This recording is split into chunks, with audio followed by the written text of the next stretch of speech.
Hello friend, कैसे हो आप सब। Welcome to summer classes. आज का टॉपिक होने जा रहा है हमारा हिंदी भाषा के विविध रूपों का वर्णन, जो कि आप सभी को पता है और बीएड वाले के लिए इम्पोर्टेंट क्वेश्चन है।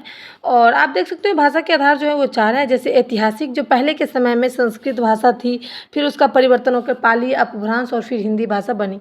भौगोलिक, भौगोलिक के आधार पर क्या है कि पंजाबी में पंजाबी बोली जाती है, महाराष्ट्र में मराठी बोली जाती है, बंगाल में बंगाली और गुजरात में गुजराती, यानी कि राज्यों के हिसाब से भाषाएं बोली जाती है। प्रयोगकर्ता के आधार पर, यानी कि जाति की जो भाषाएं हैं, हर एक जाति की अपनी अपनी भाषाएं होती है, अपना अपना साहित्य होता है और राज्य भाषा भी होती है और व्यवसाय भाषा, यानी कि राज्य भाषा हर एक क्षेत्र में, हर एक राज्य में अपनी अपनी भाषाएं होती है। व्यवसाय जो कि आप बिजनेस करते हो उनकी अपनी भाषाएं होती है। उसके बाद निर्माता के आधार पर समाज के तो परंपरागत भाषा होती है, जैसे व्यक्ति विशेष पर कृत्रिम भाषा, यानी कि हर एक समाज में रहने वाले अपनी अपनी लोगों की भाषाएं होती है। संपर्क भाषा, संपर्क भाषा वह भाषा है जो जन जन के बीच में संपर्क का माध्यम बनाती है, यानी कि एक व्यक्ति के दूसरे व्यक्ति के बीच में बातचीत करने की जो भाषा है उसे हम संपर्क भाषा कहेंगे। यह देश के कोने कोने में समझी भी जाती है और बोली भी जाती है। भारत में अलग अलग भाषाएं होते हुए भी हिंदी के माध्यम से अपनी संपर्क बनाए रखते हैं, यानी कि सब क्षेत्र में अलग अलग भाषाएं होती है, लेकिन हिंदी एक ऐसी भाषा है जो सभी जगह पर संपर्क बना लेती है, व्यवहारिक भाषा का काम जो है वो कर लेती है। हिंदी संपर्क भाषा की भूमिका भी बहुत अच्छे से निभा लेती है। अब देखेंगे मानक हिंदी भाषाएं जो है वो क्या है।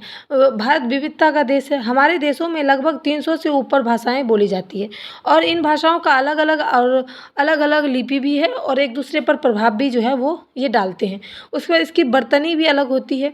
अब देखेंगे कि निर्धारण करने के अनुसार बर्तनी का मानक रूप कहलाता है, यानी कि जो जितने भी प्रचलित जो रूप है, जितने भी शब्द हैं, उसका जो निर्धारण होता है तो भाषा का वर्तनी रूप जो है वो मानक रूप कहलाता है।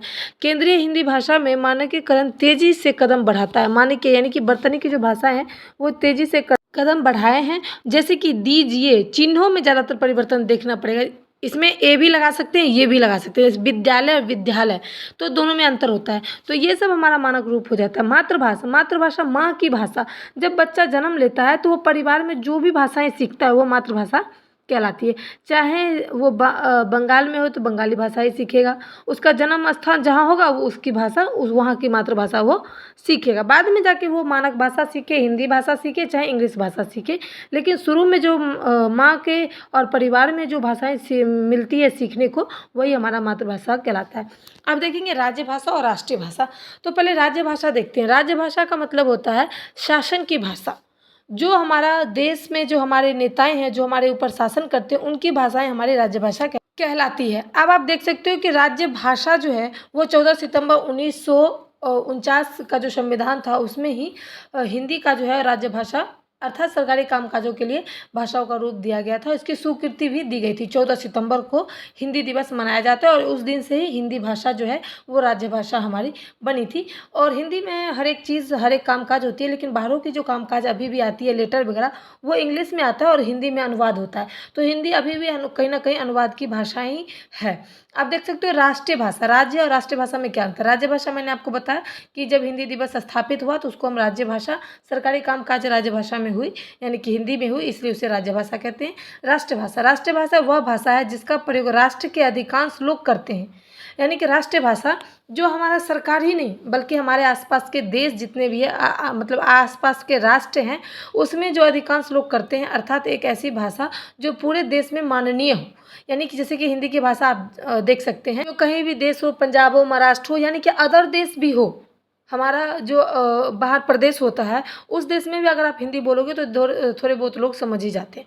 तो हिंदी इतनी हमारी प्रचलित भाषा है, इतनी संदर्भित भाषाएं हैं जो कि हमारा राष्ट्रीय भाषा बन गया है, जो एक दूसरे के बीच, एक देशों, एक राष्ट्रों के बीच जो है अपना संपर्क स्थापित करती है। हिंदी का जो प्रचलन है वो उत्तर भारत से लेकर के दक्षिण भारत तक निस्संदेह रूप से प्रयोग किया जाता है। यह कहा जाता है कि हिंदी ही भारत का राष्ट्रीय भाषा होनी चाहिए, यानी कि इतने लोग हिंदी बोलते हैं कि हिंदी को ही राष्ट्रीय भाषा भी बनाया गया। तो राज्य भाषा, और राज्य भाषा पहले सरकारी कामकाज की भाषा बनी जो कि हिंदी थी, और राष्ट्रीय भाषा हिंदी इसलिए बनी क्योंकि लोग ज़्यादा इसे पसंद करते थे, लोग ज़्यादा उपयोग